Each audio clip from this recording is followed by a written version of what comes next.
Hello friends, welcome back to my channel not set preparation with my not set diary. और कल हमने आपको last किया था आईबीएस का मैनेजमेंट। आज का हमारा टॉपिक रहेगा अपेंडिसाइटिस। ठीक है।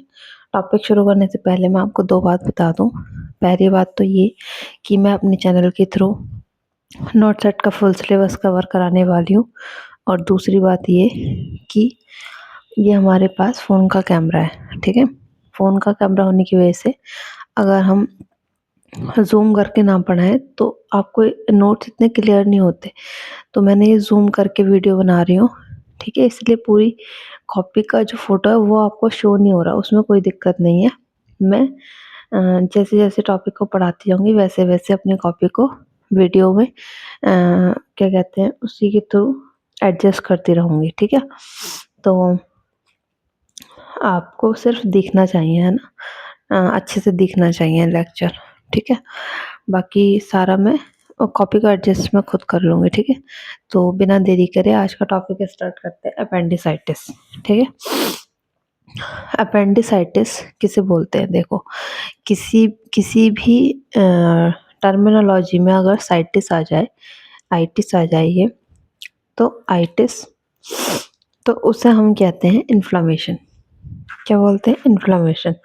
यानी कि अपेंडिक्स में क्या हुआ है? इन्फ्लामेशन। ठीक है। तो हम शुरू करते हैं। सबसे पहले थोड़ी सी इसकी एनाटॉमी बता देती हूँ। अपेंडिक्स की लोकेशन कहाँ पर होता है अपेंडिक्स? तो अपेंडिक्स हमारा होता है इलियोसिकल जंक्शन पर आता है। मैंने आपको पहले भी इसकी बेसिक पढ़ाया है ना। तो उसमें मैंने इसका स्ट्रक्चर आपको 9 रीजन पर शो करके दिखाया था।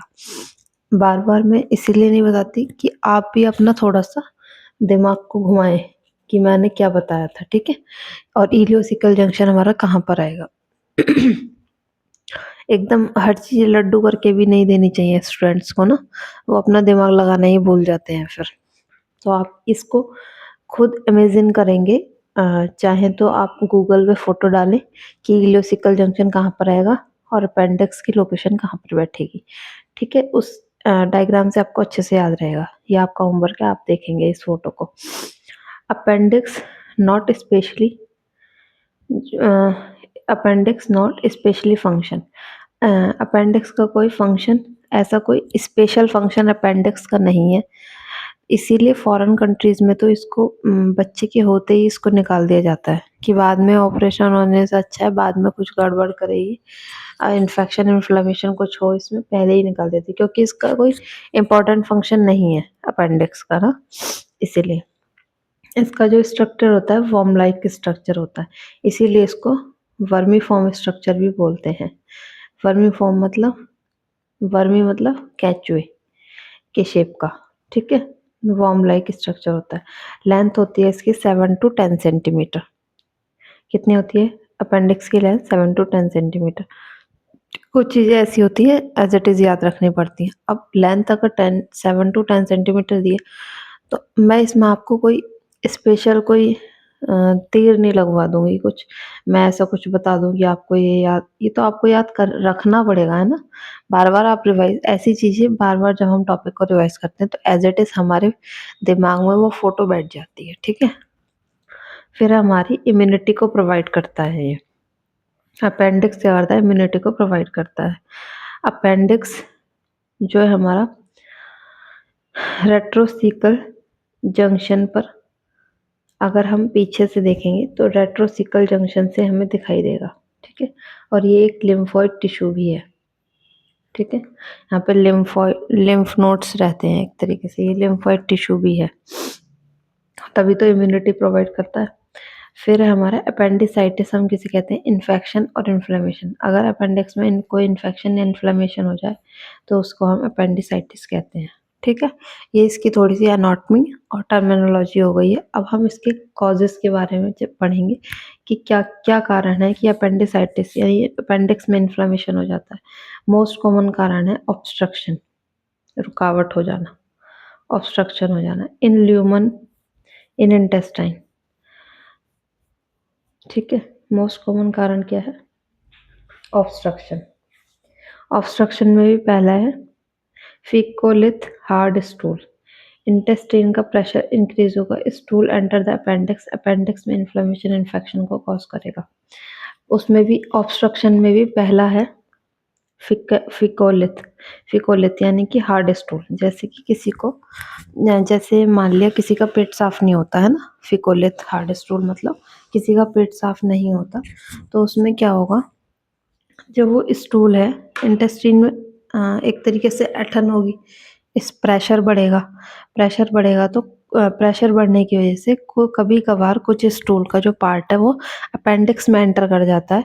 अगर वहाँ पे स्टूल चला गया है अपेंडिक्स में तो सड़ने वाली चीज़ है ना स्टूल, या फिर कोई भी, पहले अब तो यहाँ पर फिकोलिथ की बात हो रही है लेकिन मैं नॉर्मली बता रही हूँ कि कुछ भी चीज़ अगर बिना बात के वहाँ जाके बैठेगी तो वहाँ पर वो इम्यून सिस्टम के लिए फॉरेन बॉडी का ही काम करेगी, क्योंकि स्टूल की अपेंडिक्स में कोई जगह नहीं है ना, वहाँ स्टूल का क्या काम है, तो वो इम्यून सिस्टम के लिए क्या हो जाएगा, फॉरेन बॉडी हो जाएगी, इसलिए वो क्या करेगा, इन्फ्लामेशन कॉज करेगा, इम्यून सिस्टम यहाँ एक्शन लेने लगेगा और इन्फ्लामेशन कॉज हो जाएगा।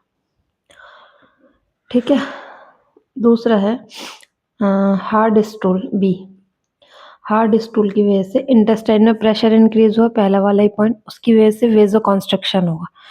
वेजो कॉन्स्ट्रक्शन मतलब जो हमारी वेन्स है वो सिकुड़ जाएंगी, जिसकी वजह से ब्लड सप्लाई नहीं हो पाई।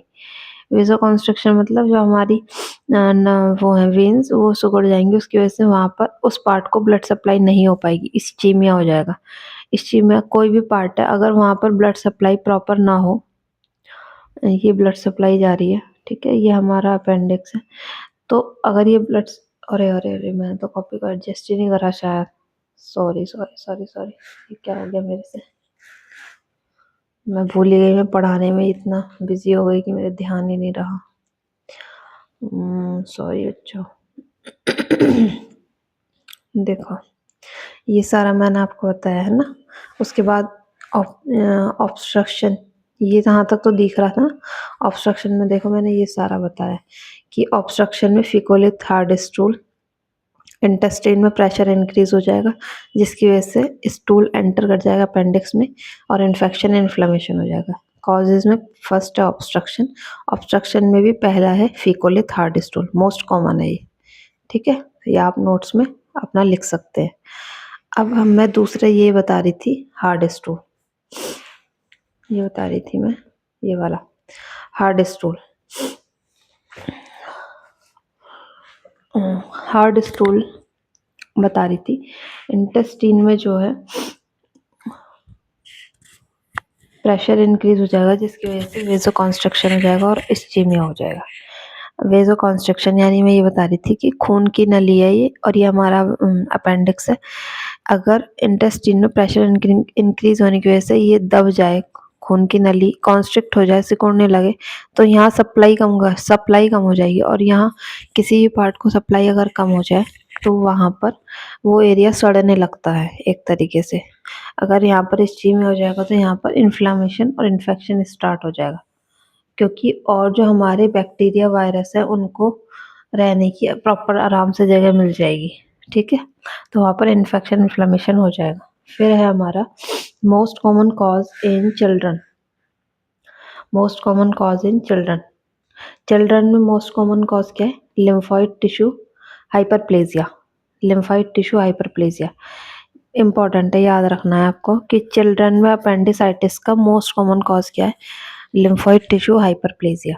लिम्फोइड टिश्यू का साइज बढ़ जाता है जिसकी वजह से ऑब्स्ट्रक्शन क्रिएट होगा, ऑब्स्ट्रक्शन क्रिएट होगा तो प्रेशर क्रिएट होगा, प्रेशर क्रिएट होगा तो नेक्रोसिस होगी जिसकी वजह से इन्फ्लामेशन होने लगेगा और सडन पेन होगा, एक्यूट अपेंडिसाइटिस होगा, सडन पेन, समझ गए।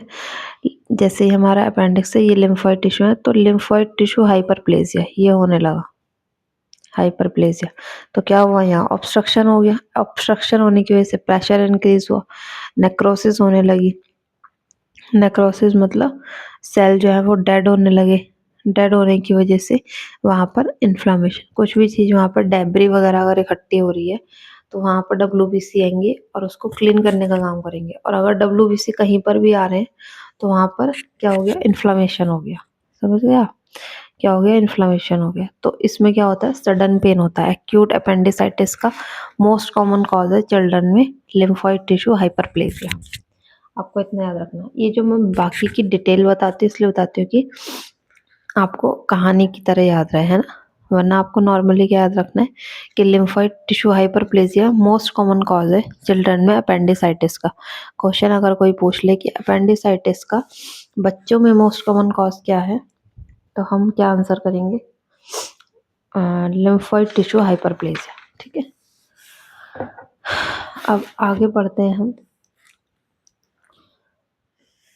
फिर है हमारा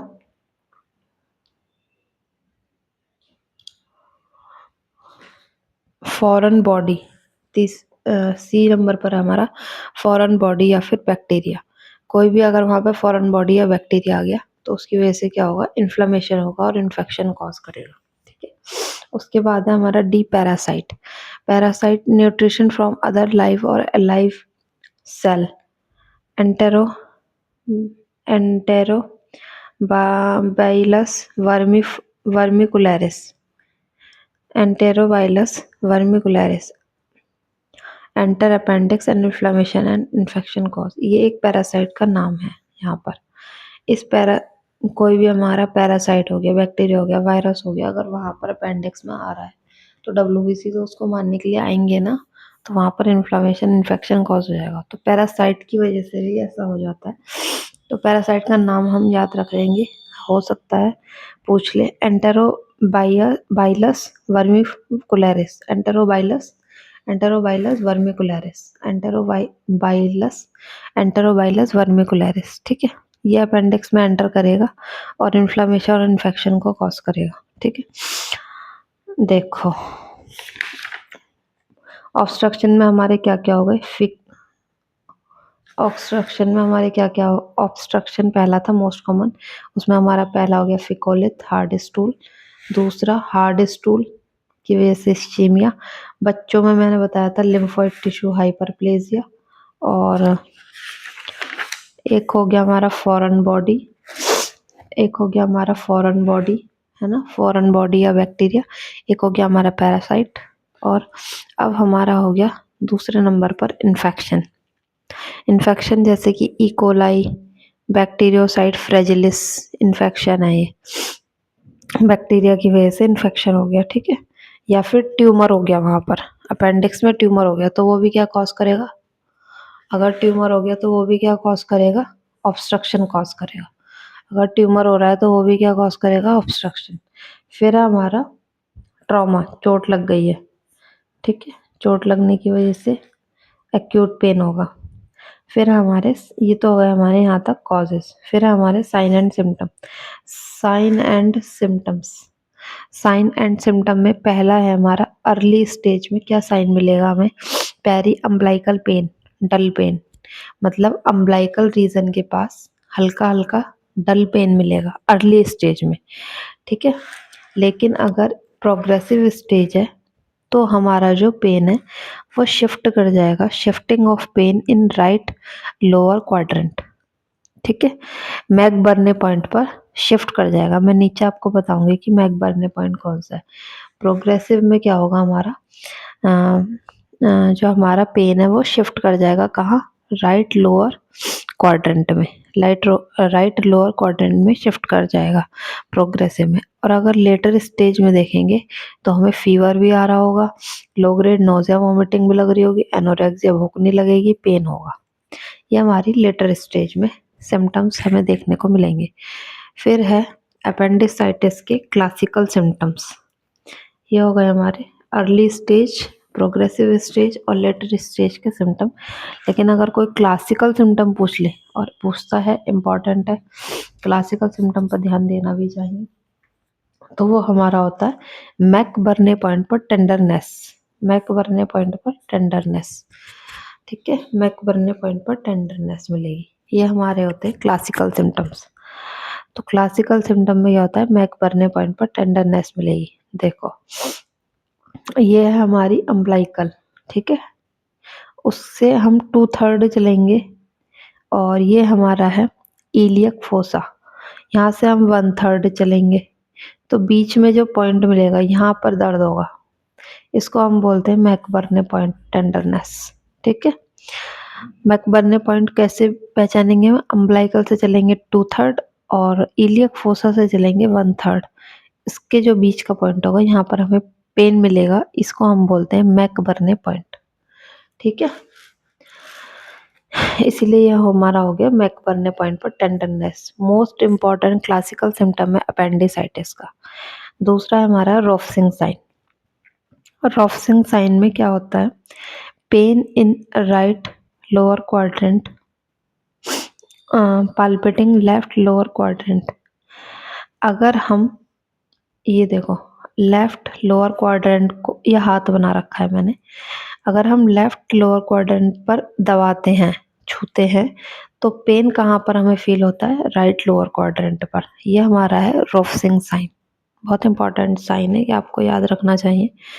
अगर हम लेफ्ट लोअर क्वाड्रेंट पर हाथ रख के दबाते हैं या फिर देखते हैं, तो हमारा दर्द कहाँ फील होगा? राइट लोअर क्वाड्रेंट में। ये हमारा है रोफसिंग साइन। ठीक, फिर हम पढ़ेंगे अपना श्वास साइन, PSOS, श्वास साइन। श्वास साइन में क्या होता है? राइट हिप को अगर एक्सटेंड करेंगे तो राइट लोअर क्वाड्रेंट में पेन होगा। इनकी आप वीडियो देखना यूट्यूब पर, यह आपका होमवर्क है कि आपको इनकी वीडियो देखनी है, आपको लाइफ टाइम के लिए याद रह जाएगा, है ना। अभी मैं यूट्यूब मतलब वीडियो रिकॉर्ड कर रही हूँ तो मैं चला नहीं सकती इसके बीच में वीडियो। आप इसको देखिए, आप डालना सिर्फ यूट्यूब पर श्वास साइन, वो आपको करके दिखाएगा एग्जामिनर कि वो राइट हिप को एक्सटेंड करेगा जिसकी वजह से राइट लोअर क्वाड्रेंट में पेन फील होगा। इसको हम कहते हैं श्वास साइन। फिर हमारा ऑब्टूरेटर साइन। ऑब्टूरेटर साइन में क्या होता है? Internal rotation of the hip and flexion of नी। इसकी भी आप वीडियो देखना। वो क्या करेगा? इंटरनल रोटेशन करेगा हिप पर और नी को फ्लेक्स करेगा, जिसकी वजह से राइट लोअर क्वाड्रेंट में पेन फील होगा। ये हमारा, और इसको हम बोलेंगे अपेंडिसाइटिस पॉजिटिव है। ये हमारा ऑब्टूरेटर साइन। ये क्या है? हमारा ऑब्टूरेटर साइन। अपेंडिसाइटिस को चेक करने के ये क्लासिकल साइन है। या तो खुद ही बता देगा यहाँ दर्द है मैकबर्ने पॉइंट पे, ये हम चेक करके देखेंगे। श्वास साइन, रोफसिंग साइन, ऑब्टूरेटर साइन। ठीक है, अपेंडिसाइटिस है। फिर हमारा रिबाउंड और ब्लमबर्ग साइन। ब्लूम रिबाउंड और ब्लूमेबर्ग साइन। रिबाउंड और ब्लूमेबर्ग साइन। ठीक है, रिबाउंड और ब्लूमेबर्ग साइन। इसमें क्या होगा? राइट लोअर क्वाड्रेंट को प्रेस करेंगे स्लोली, जब हाथों को हटाएंगे धीरे धीरे तब पेन फील होगा।